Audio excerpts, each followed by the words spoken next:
Hello friends, legal aspect में आप सभी का बहुत बहुत स्वागत है। और आज के इस वीडियो में हम पढ़ने जा रहे हैं सीआरपीसी के सेक्शन 195 को। इसी के साथ हम पढ़ेंगे सीआरपीसी की सेक्शन 340 को। ये दोनों धाराएं जॉइंटली हम पढ़ेंगे, तब हमको ये समझ में आएगा कि ये जो दोनों धाराएं हैं एक ही चीज को डील कर रही है। यूं तो दोनों धाराएं अलग अलग चैप्टर की हैं। ये जो सेक्शन 195 है ये चैप्टर 14 की धारा है, और ये जो सेक्शन 340 है ये चैप्टर 26 की धारा है। लेकिन इनमें एक समानता है, ये दोनों एक ही चीज को डील करती हैं, इसलिए अगर हम इनको साथ पढ़ेंगे तो हम इसका पूरा प्रोसीजर जान पाएंगे। तो कैसे इन धाराओं में क्या बात की गई है, तो इसको मैंने आज बहुत ही सिंपलेस्ट तरीके से समझाने की कोशिश की है, क्योंकि दोनों धाराएं बहुत बड़ी बड़ी हैं। इसलिए बिना किसी केस लॉ के और बिना इसकी ज़्यादा गहराई में जाए हम इसके बारे में जानेंगे। हालांकि मैंने माननीय सुप्रीम कोर्ट के एक केस लॉ को यहाँ डिस्कस करने की कोशिश की है, हम उस पर चर्चा करेंगे, लेकिन हम इस धारा की ज़्यादा गहराई में नहीं जाएंगे, क्योंकि अगर ज़्यादा गहराई में गए तो हो सकता है कि कुछ स्टूडेंट्स को ये समझ में ना आए। बहुत ही सिंपलेस्ट तरीके से मैं आज इन दोनों धाराओं को समझाने की कोशिश करूंगी। क्या कहती है धारा? आप सब जानते हैं कि जब किसी व्यक्ति के साथ अपराध हो जाता है तो वो पुलिस में जाकर एफआईआर लिखवा सकता है। अगर पुलिस में वो एफआईआर ना लिखवाए या फिर उसकी एफआईआर ना लिखी जाए तो वो कोर्ट में जाकर कंप्लेंट पेश कर सकता है। कानून के बारे में ये भी कहा जाता है कि अगर वो विक्टिम मान लीजिए किसी कारण से अपनी रिपोर्ट ना लिखवाना चाहता हो या वो पुलिस को ना सूचना दे किसी बारे में, तो कोई भी अन्य व्यक्ति उसकी रिपोर्ट लिखवा सकता है। यानी अपराध की कॉग्निजेबल, खास तौर से जो अपराध होते हैं उनकी सूचना पुलिस को या मजिस्ट्रेट को कोई भी व्यक्ति दे सकता है, ऐसी कहीं कोई रोक नहीं लगाई हुई है। लेकिन ये जो सेक्शन 195 है ये खास तौर से ये कहती है कि जिन व्यक्तियों के साथ अपराध होगा वे ही रिपोर्ट लिखाएंगे। अगर वे रिपोर्ट नहीं लिखवाते हैं तो मजिस्ट्रेट कॉग्निजेंस नहीं लेगा। ठीक है। अब जो 41 लॉ कमीशन है, जो 41वां लॉ कमीशन है, वो भी ये कहता है कि जब हम कोर्ट की डिग्निटी और कोर्ट की प्रेस्टीज की बात करते हैं, जब हम किसी लोक सेवक की डिग्निटी की बात करते हैं, तो कानून ये पावर उन्हीं को देता है कि वो अपनी डिग्निटी की रक्षा कैसे करें। और इसमें जो प्राइवेट प्रोसिक्यूशन है उस पर रोक लगाई हुई है। यानी उनकी तरफ से कोई बिचौलिया आदमी नहीं आ सकता कि चलो तुम्हारी रक्षा हम करेंगे। कोर्ट्स हैं या पब्लिक सर्वेंट है, उनके पास इतनी पावर है कि वो अपनी डिग्निटी की, अपनी गरिमा की, अपने वातावरण की खुद रक्षा कर सकते हैं। और यही बात ये सेक्शन 195 कहता है। सेक्शन 195 ये इसके 4 जो है सब सेक्शन है, और जो पहला सब सेक्शन है वो 2 भागों में बांटा गया है, ए और बी। ये जो पहला सबसेक्शन है ये ए और बी 2 भागों में बांटा गया है। जो हमारा ए पार्ट है वो पब्लिक सर्वेंट के बारे में बात करता है। अब आप जानते हैं कि पब्लिक सर्वेंट कौन होता है। बहुत सारे इसकी जो परिभाषा खंड है जो आईपीसी की सेक्शन 21 में दी हुई है, उसमें बहुत सारे लोगों को पब्लिक सर्वेंट बताया गया है।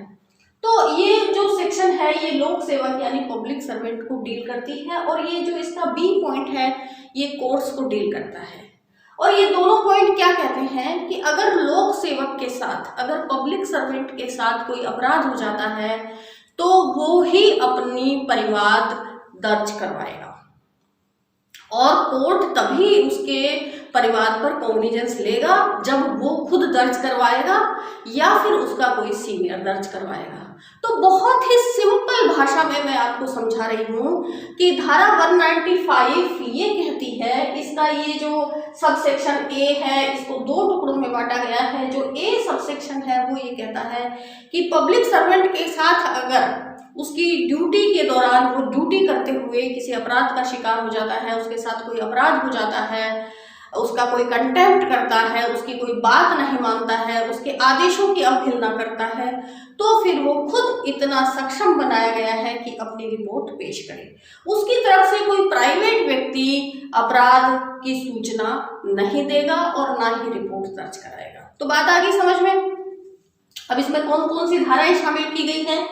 इसमें धारा 172 से लेकर 188, सेक्शन 172 टू सेक्शन 188 आईपीसी को शामिल किया गया है। बहुत ही इंपॉर्टेंट है। आईपीसी की सेक्शन 172 टू 188 में जो अपराध होते हैं वे ऐसे अपराध हैं जो पब्लिक सर्वेंट के अवमान से, उसके कंटेम्प्ट से संबंधित है कि कोई व्यक्ति अगर उसके आदेशों की अवहेलना करता है तो वो मुकदमा दर्ज करवा सकता है। अब या तो ऐसा कोई अपराध करता है इन धाराओं में, या उस अपराध का अबेटमेंट करता है, मतलब दुष्प्रेरण करता है, या फिर उसका अटेम्प्ट करता है, प्रयास करता है, या कंस्पिरेसी करता है। तो इसमें जो भी अपराध के तीनों रूप हैं, अटेम्प्ट, कंस्पिरेसी, अबेटमेंट, इन सबको शामिल किया गया है। तो अगर पब्लिक सर्वेंट के साथ अपराध होता है तो वो खुद अपनी रिपोर्ट दर्ज करवाएगा। बहुत सिंपल इसमें बात कही गई है। अब कैसे करवाएगा, मैं आपको एक एग्जांपल बताती हूँ। जैसे एक महिला है, उसने रेप का मुकदमा करवाया, पुलिस के अंदर गई वो और उसने एफआईआर करवाई कि एक्स व्यक्ति ने उसके साथ अपराध किया, रेप किया उसके साथ। अब जब पुलिस इन्वेस्टिगेशन कर रही थी, महिला ने अपने बयान बदल लिए और उसने बाद में जो है, जब पुलिस इन्वेस्टिगेशन कर रही थी तो उसने पुलिस में एक एप्लीकेशन लगा दी कि मेरे साथ कुछ नहीं हुआ, या पुलिस ने अपने इन्वेस्टिगेशन में ये पाया कि महिला ने ये एफआईआर झूठी करवाई है। तो जब कोई व्यक्ति पुलिस में झूठी एफआईआर करवाता है तो पुलिस धारा 182, धारा 182 में उसके खिलाफ कंप्लेंट दाखिल कर सकती है। और ये हमारे कोर्स में एक रोजाना का एक काम है कि पुलिस 182 का इस्तगासा लाती है। हम लोग रोजाना बोलचाल की भाषा में ऐसी बात करते हैं कि 182 आईपीसी का पुलिस इस्तगासा लेकर आई है। तो आप ये देखिए कि पुलिस ने 182 सीआरपीसी में उस महिला के खिलाफ रिपोर्ट दाखिल की, महिला के खिलाफ इस्तगासा पेश किया कि उसने अनावश्यक पुलिस का दुरुपयोग किया, पुलिस की शक्तियों का दुरुपयोग किया और एक झूठी एफआईआर पुलिस के अंदर लिखवा दी। इसकी वजह से पुलिस का टाइम खराब हुआ, जो सरकार का पैसा है उसका भी नुकसान हुआ। तो 182 का मुकदमा उस पर उल्टा जो है पुलिस कर देती है। तो वहां 182 में एफआईआर दर्ज नहीं करवाती पुलिस, क्या करवाती है, कंप्लेंट दाखिल करती है मजिस्ट्रेट के यहाँ। जो जुरिडिक्शन वाला मजिस्ट्रेट है उसके यहाँ पुलिस उसका 182 का कंप्लेंट दाखिल कर देती है और उस पर भी मजिस्ट्रेट कॉग्निजेंस लेता है।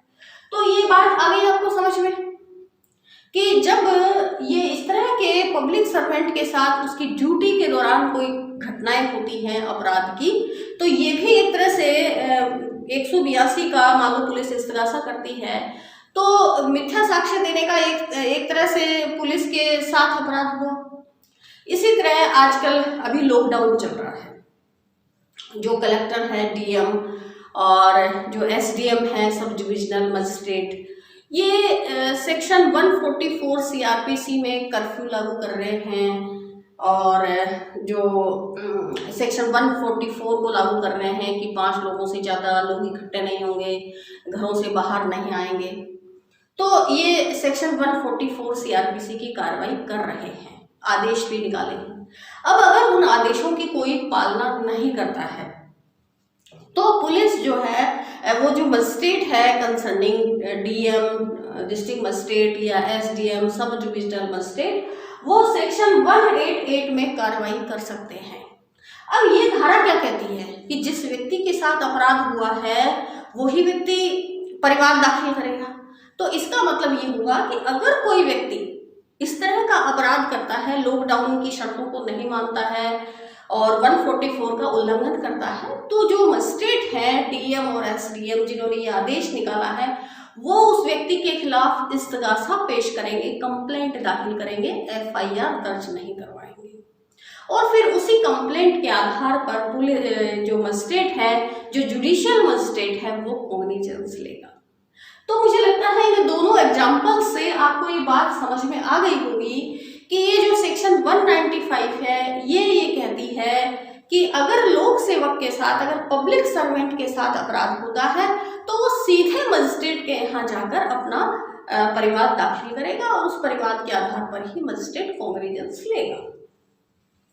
दूसरा जो बी पॉइंट है वो बी पॉइंट कोर्ट्स पर लागू होता है और इसमें भी स्पेशल धाराएं दी हुई हैं कि इन धाराओं में अगर अपराध होता है, कोर्ट के साथ कोई अपराध होता है, तो फिर कोर्ट के जो ऑफिसर हैं, कोर्ट के जो पीठासीन अधिकारी हैं, जो न्यायाधीश हैं, वो उसमें मुकदमा दर्ज करवाएंगे।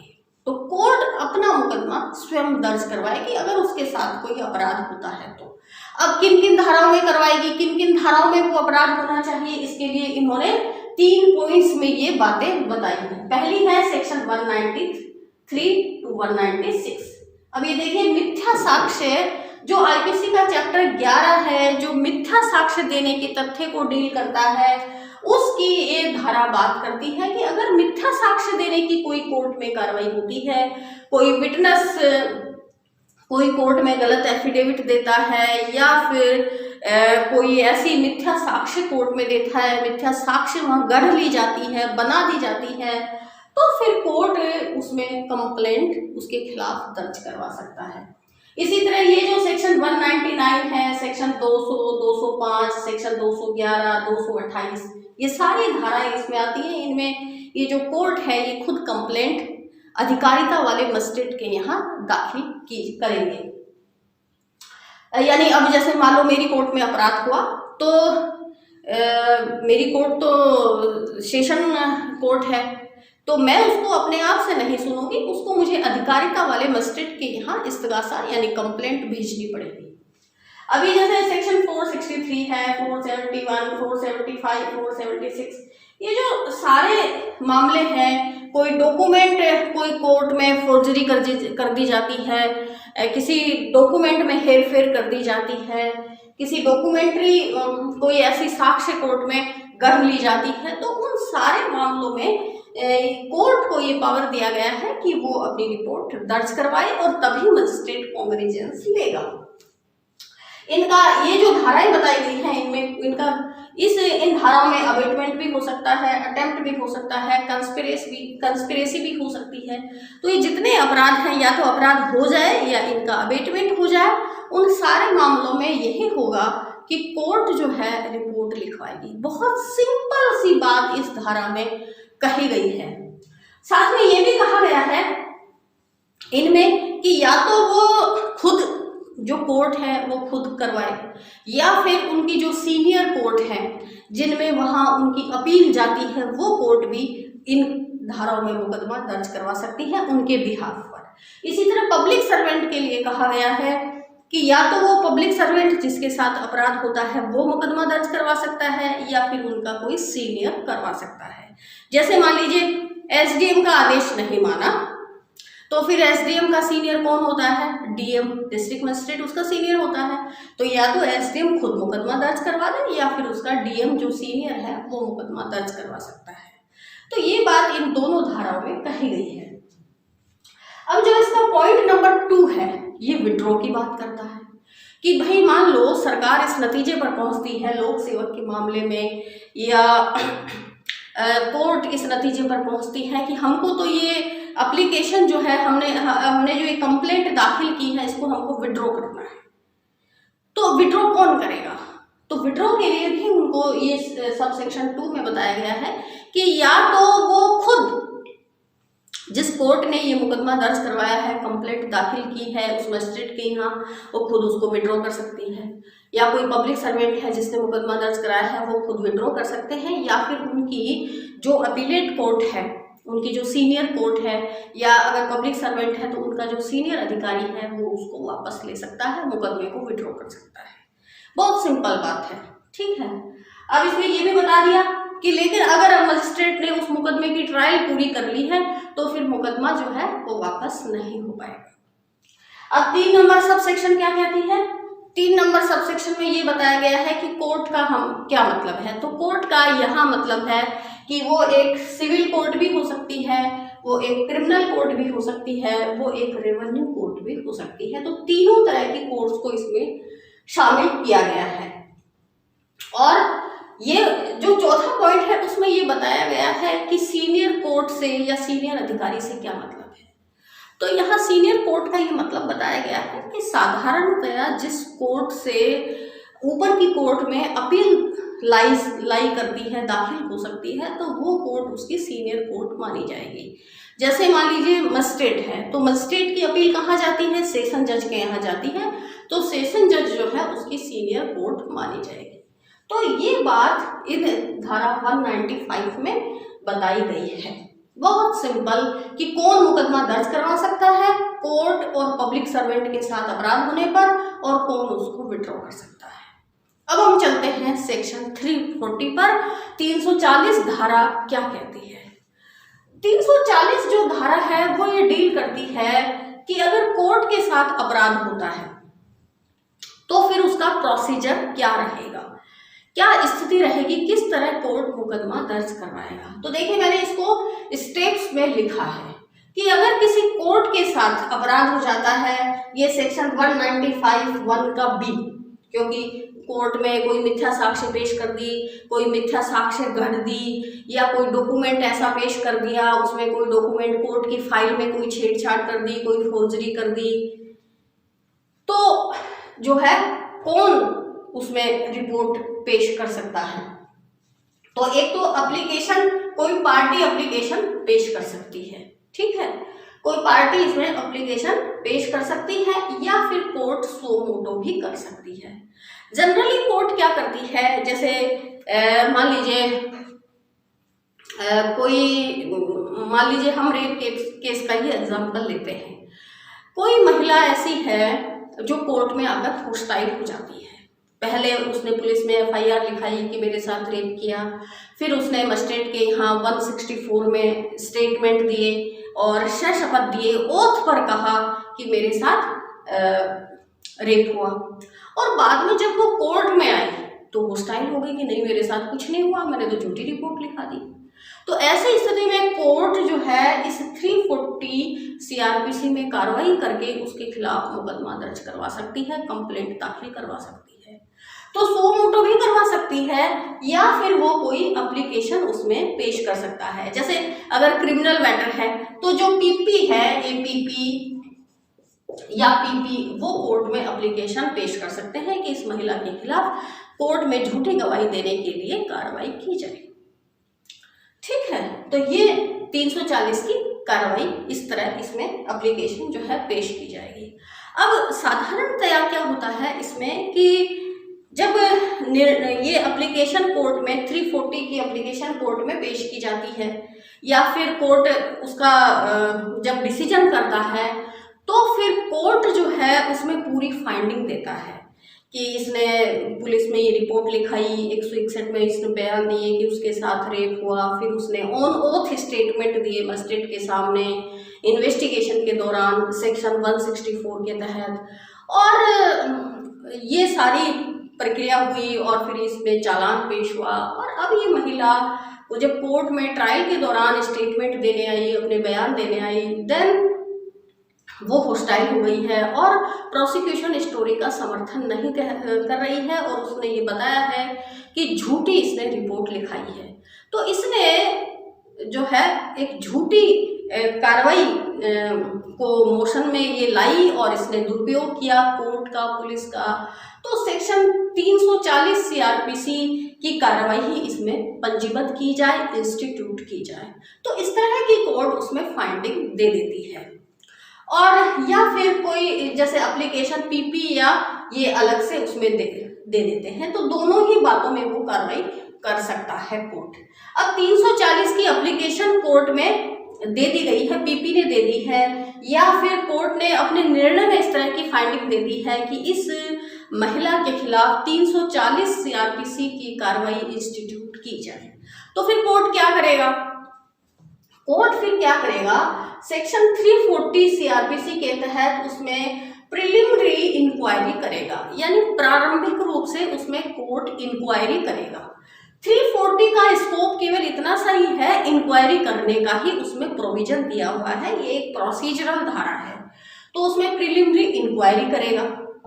इंक्वायरी करने के बाद कोर्ट उसमें एक फाइंडिंग देगा, वो सारे तथ्य लिखेगा और फिर उसमें लिखेगा कि वास्तव में इस महिला ने ये जो झूठी इसमें रिपोर्ट लिखवाई, क्योंकि पहले तो इस महिला ने कहा कि मेरे साथ अपराध हुआ और अब ये होस्टाइल हो गई।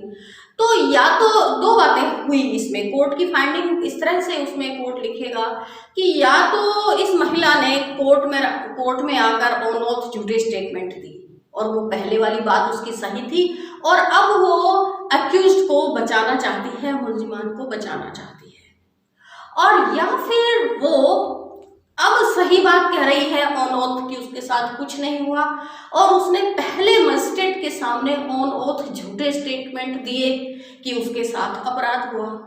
भाई दो बार वो ऑन ऑथ स्टेटमेंट दे रही है, एक बार कह रही है अपराध हुआ, दूसरी बार कह रही है अपराध नहीं हुआ, तो एक बार तो अवश्य उसने झूठ बोला।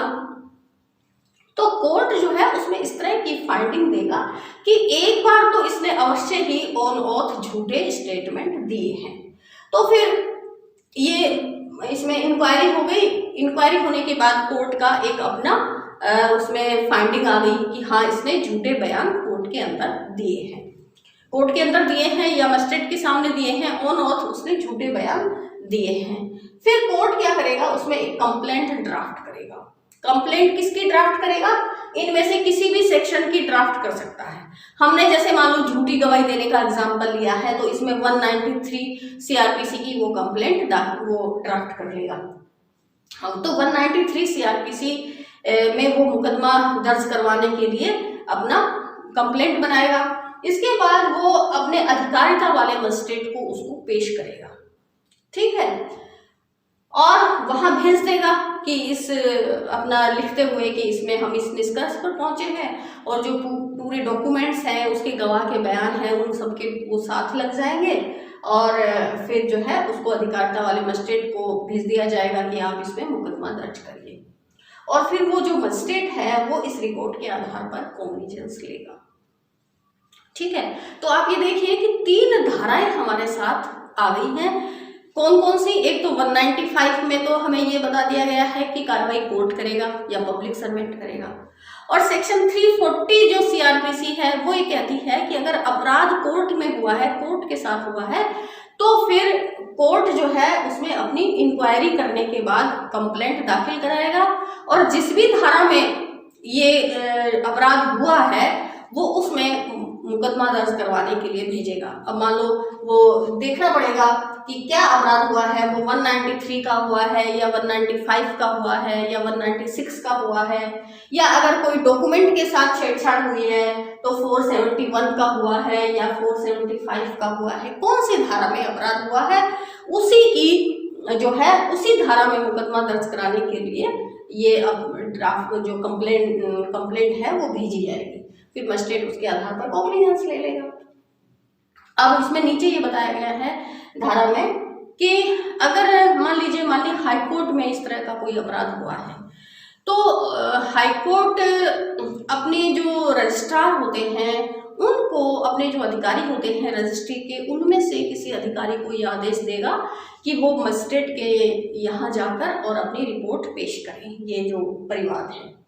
और अगर किसी डिस्ट्रिक्ट कोर्ट में मान लीजिए हुआ है तो फिर वो अपने रीडर को ये आदेश दे सकते हैं कि रीडर जाकर और अधिकारिता वाले मजिस्ट्रेट के न्यायालय में उपस्थित होकर इस परिवाद को पेश करें, तो वो रीडर जाकर वहां पेश कर देंगे। तो ये इसमें बात जो है प्रोसीजर बताया गया है 340 का। इसमें इंक्वायरी करने की बात कही गई है। 340 में तो केवल इंक्वायरी ही होती है और इंक्वायरी करने के बाद अगर कोर्ट को लगता है कि उसके साथ अपराध हुआ है, प्राइमा फेसी ही नतीजे पर पहुंचेगा, तो फिर वो आगे कंप्लेंट दाखिल करने की कार्रवाई करेगा, कंप्लेंट दाखिल करा देगा। इसमें ये बात कही गई है। अब अगर मान लीजिए उसको लगता है, अगर कोर्ट को लगता है कि कोई अपराध नहीं हुआ और वो खारिज कर देता है, या फिर अपराध हुआ है और वो परिवाद दाखिल करने का ऑर्डर कर देता है। तो दोनों ही परिस्थिति में जो भी अग्रीव्ड व्यक्ति है उसको अपील के राइट सेक्शन 341 में दिए हुए हैं कि वो वहां से जिस कोर्ट का आदेश है उससे ऊपर वाले हायर कोर्ट में अपील कर सकता है। मान लीजिए यहाँ पीपी ने एप्लीकेशन पेश करी, जो अपन ने रेप केस का एग्जांपल लिया, इसमें पीपी एप्लीकेशन पेश करता है और कोर्ट को लगता है कि नहीं, एप्लीकेशन में कोई दम नहीं है, ज्यादा एप्लीकेशन खारिज कर देता है और कंप्लेंट दाखिल कराने का ऑर्डर नहीं देता, तो पीपी फिर जाकर वहाँ अपील कर सकता है। जो भी अपीलेट कोर्ट है उस कोर्ट का, मान लीजिए मजिस्ट्रेट कोर्ट ने एप्लीकेशन खारिज की है तो उसका हायर कोर्ट होगा सेशन कोर्ट। और अगर मान लीजिए जैसे ये अपने एग्जांपल लिया रेप केस का, तो रेप केस एक सेशन ट्रायल केस है, तो निश्चित रूप से सेशन केस ही ऐसी एप्लीकेशन को रिजेक्ट करेगा, तो फिर हाई कोर्ट में उसकी अपील हो सकती है। तो ये डिपेंड करेगा कि कौन सी कोर्ट का ऑर्डर है। और सेक्शन 340 ये कहता है कि जो भी कोर्ट इस तरह के ऑर्डर कर रहा है वो खर्चे के भी आदेश कर सकता है कि इनको कोई प्रॉपर एक्सपेंसेस भी दिलवाए जाएं। और जो सेक्शन 343 है वो उस मजिस्ट्रेट के बारे में बात करता है जो कॉग्निजेंस ले रहा है अपराध का। तो उसके बारे में ये कहा गया है कि मजिस्ट्रेट जब कोर्ट की कंप्लेंट पर उस अपराध का कॉग्निजेंस लेगा तो उसकी जो सुनवाई है वो पुलिस रिपोर्ट के अनुसार होगी, यानी पुलिस रिपोर्ट उसको माना जाएगा और पुलिस रिपोर्ट के आधार पर जिस तरह का भी केस है, मान लीजिए वारंट ट्रायल केस है, तो पुलिस रिपोर्ट पर जो वारंट ट्रायल केस होता है और उसकी सुनवाई, उसकी ट्रायल जिस रूप में होती है उस रूप में ही उसकी सुनवाई की जाएगी। ये बात यहाँ इसमें कही गई है। और पुलिस रिपोर्ट मानने का उसको एक और भी फायदा होता है कि फिर पब्लिक प्रोसिक्यूटर जो है उसमें पैरवी करना शुरू कर देता है। तो कोर्ट को वहां पैरवी करने के लिए जाने की आवश्यकता नहीं है। जिसने कंप्लेंट दाखिल की है कोर्ट की तरफ से पैरवी जो है पब्लिक प्रोसिक्यूटर, उस कोर्ट का जो भी पब्लिक प्रोसिक्यूटर है वो करेगा। और अगर मजिस्ट्रेट कोर्ट को ये बताया जाता है कि आपके यहाँ जो कंप्लेंट आई है और वो कंप्लेंट दर्ज कराने का जो ऑर्डर है उसकी अपील चल रही है, तो वो उस कार्रवाई को स्टे कर सकता है जब तक कि अपील में कोई ऑर्डर नहीं हो जाता। तो अपील के निस्तारण तक वो अपने आदेश को स्टे कर लेगा, यानी उसमें फिर आगे जो है जो मजिस्ट्रेट ने कॉग्निजेंस लिया है, मजिस्ट्रेट को ट्रायल करनी है, तो अब वो ट्रायल को रोक देगा जब तक कि ये जो 341 में जो अपील जाएगी इस अपील का कोई निस्तारण नहीं हो जाता, तो तब तक ये रोक देगा। तो ये सारी बात इसमें कही गई है। अब हम एक केस लॉ को इस बारे में डिस्कस कर लेते हैं। केस लॉ किस बारे में है कि एक तो पॉइंट हमारे पास ये है कि ये जो डॉक्यूमेंट है इसके बारे में बड़ा विवाद रहता है कि कई बार ये होता है कि कोई डॉक्यूमेंट कोर्ट के बाहर तैयार हुआ, झूठा फर्जी कोई डॉक्यूमेंट तैयार हुआ और वो कोर्ट के अंदर पेश कर दिया। और एक परिस्थिति ऐसी होती है कि कोर्ट में कोई डॉक्यूमेंट पेश कर दिया गया है और वही किसी व्यक्ति ने उसके साथ छेड़छाड़ की, उसको फोर्ज बना दिया, उसमें से कोई शब्द मिटा दिए या कुछ एक्स्ट्रा जोड़ दिया। तो दो परिस्थितियां हो गई, देखिए आप। तो इन दोनों तरह की परिस्थितियों को डील करने के लिए हमारे पास बहुत इंपॉर्टेंट केस है इकबाल सिंह मारवा वर्सेस मीनाक्षी मारवा 2005 ब्रैकेट में 4 सुप्रीम कोर्ट केसेस 370। ये इसका साइटेशन है। बहुत इंपॉर्टेंट केस है क्योंकि माननीय सुप्रीम कोर्ट का कॉन्स्टिट्यूशनल बेंच का ये केस है और कॉन्स्टिट्यूशनल बेंच के जो केसेस होते हैं वो बहुत इंपॉर्टेंट होते हैं और वो एक लॉ को सेटल करते हैं।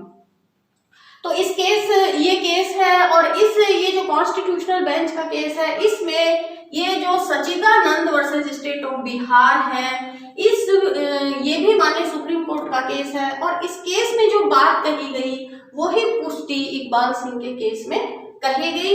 ये 1998 ब्रैकेट में 2 सुप्रीम कोर्ट केसेस 493 का केस है। तो इसमें दो तरह की परिस्थिति बताई गई है। एक ऐसे डॉक्यूमेंट्स होते हैं जो कोर्ट के बाहर डॉक्यूमेंट तैयार हुआ है, जैसे विल। जैसे कोई आदमी वसीयत तैयार करता है और फिर वो वसीयत के आधार पर मुकदमा लड़ने के लिए आते हैं। एक पक्ष ये कहता है कि मेरे पक्ष में प्रोबेट जारी की जाए, यानी इस वसीयत के आधार पर, इस विल के आधार पर मुझे मरने वाले जो डिसीज्ड पर्सन है, जो मृतक है, उसका वारिस घोषित किया जाए। और जो दूसरे पक्ष के लोग होते हैं वो उस विल का विरोध करते हैं कि ये बिल्कुल फेक बनाई गई है। तो इस तरह के मामले आते हैं जिनमें डॉक्यूमेंट कोर्ट के बाहर पेश हुआ है और फिर जो दूसरा पक्ष है वो उसको फेक बताते हुए आता है और उस डॉक्यूमेंट के आधार पर कोर्ट में मुकदमा पेश किया जाता है। और दूसरे तरह के वो केस होते हैं जिनमें during the time when document was in कस्टोडिया लेगिस, यानी कोर्ट की कस्टडी में कोई डॉक्यूमेंट है और फिर उसके साथ कोई छेड़छाड़ हो जाती है, उसमें कोई शब्द घटा दिया जाता है, कोई बढ़ा दिया जाता है, किसी तरह की उसमें फोर्जरी हो जाती है।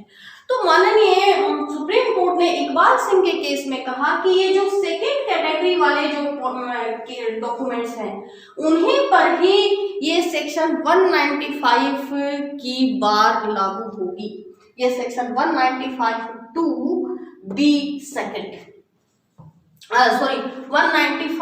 का सबसेक्शन 1 की ये जो सबसेक्शन बी का सेकंड जो पॉइंट है जिसमें कोर्ट मुकदमे दर्ज करवाता है और कोर्ट के परिवाद के बिना मजिस्ट्रेट कॉग्निजेंस नहीं लेगा, ये एक एम्बार्गो बताया गया है सेक्शन 195 में।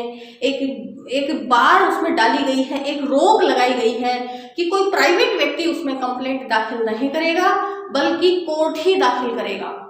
तो ये जो रोक है, ये 190 ये जो रोक है ये कस्टोडियल लेगिस वाले मामलों पर ही लागू होगी। यानी अगर कोर्ट के बाहर कोई डॉक्यूमेंट बनाया गया है और वो डॉक्यूमेंट फर्जी है और उस फर्जी डॉक्यूमेंट को कोर्ट में पेश किया जाता है, तो ऐसे मामलों में कोर्ट के द्वारा कंप्लेंट दाखिल करने की कोई जरूरत नहीं है, उसमें वो प्राइवेट व्यक्ति भी कंप्लेंट दाखिल कर सकता है। ऐसा माननीय सुप्रीम कोर्ट ने इकबाल सिंह के केस में कहा। ऐसा उन्होंने इसलिए कहा, उन्होंने कहा कि अगर ऐसे मामलों में भी हम ये एम्बार्गो डाल देंगे, ये रोक डाल देंगे कि कोर्ट की कंप्लेंट के बिना सुनवाई नहीं होगी, मजिस्ट्रेट नहीं सुनेगा, तो फिर लोग क्या करेंगे, वो फर्जी डॉक्यूमेंट बना कर और कोर्ट में पेश करने लग जाएंगे। और कोर्ट में तो जो अधिकारी होते हैं या जो कोर्ट्स होती हैं वो ज़्यादा मुकदमा करने की इच्छुक नहीं होती, ऐसा एक्सपीरियंस से देखा गया है।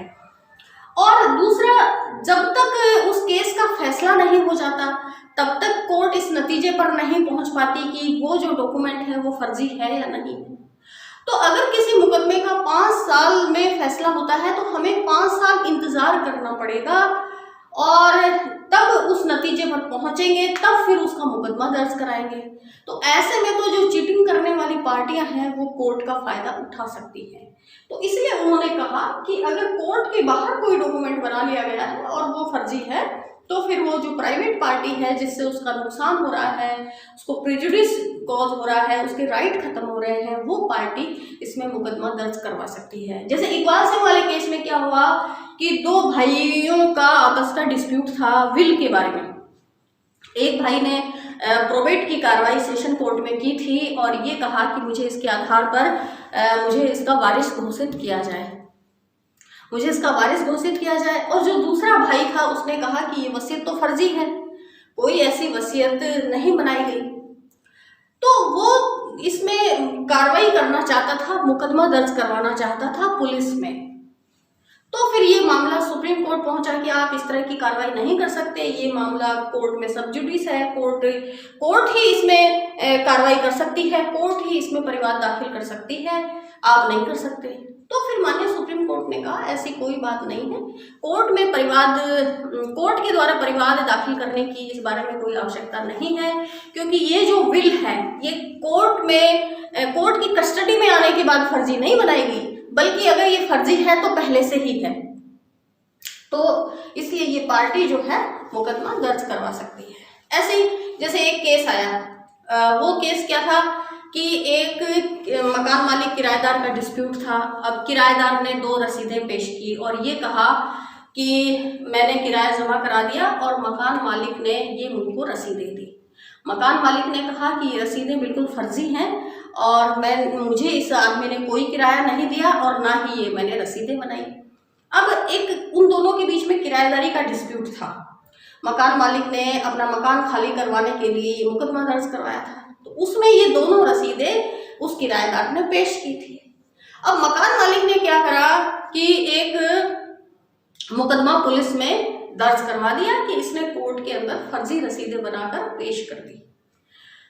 467, 467, 68, 471 सीआरपीसी में, तो 471 सीआरपीसी का मैटर भी 195 से गवर्न होता है कि अगर कोर्ट के साथ अपराध हुआ है, कोई फर्जी डॉक्यूमेंट बना है तो कोर्ट ही मुकदमा दर्ज कराएगा, ठीक है।